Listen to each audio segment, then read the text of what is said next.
All right, taking a look here. We've got an integral of 5e to the 2x plus 1 over x dx. Let's see what we get. Probably show a little u substitution there for the first part. U would be the 2x. The du would be 2. So I'm going to break that up into 1/2 5e to the u plus 1 over x, because I don't think we need, we don't definitely don't need that 1/2 in front for the 1 over x. So 5e to the u, that's 5e to the u times the 1/2. So 5e to the 2x over 2 plus the natural log of x plus c. Where do we got that one? That looks like C or B. There we go. We'll go another integral on this one. X squared times x cubed plus 5 to the 6th power. I think again, we're going to do a little u substitution. U is going to be that inside x cubed plus 5. Du is our 3x squared. I've got the x squared, so I need the 1/3. So 1/3 u to the 6th du. So u to the 7th over 7 plus c. Where are we going to find that?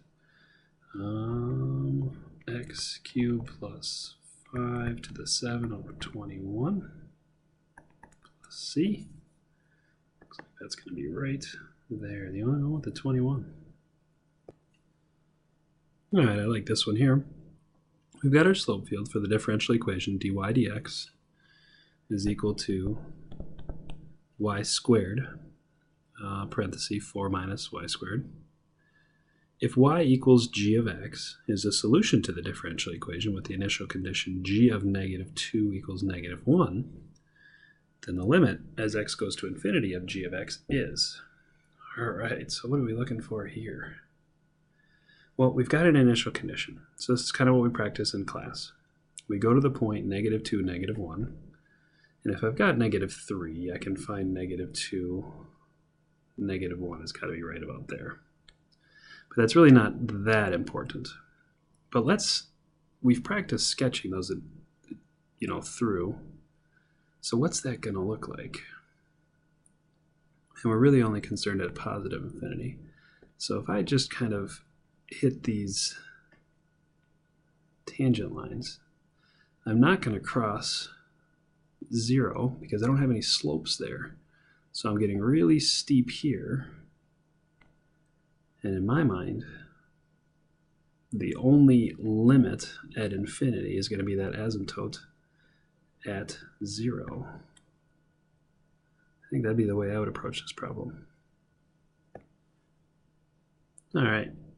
We got another differential equation. If dy dt is -10e to the -t over 2, and y of 0 is 20, what is the value of y of 6?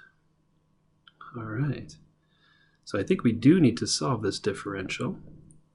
So we're going to separate the variables, multiply the dt over, and there's really no y's, which is really nice.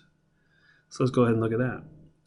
dy equals -10e to the I'm going to call that -1/2 t for our integration's sake.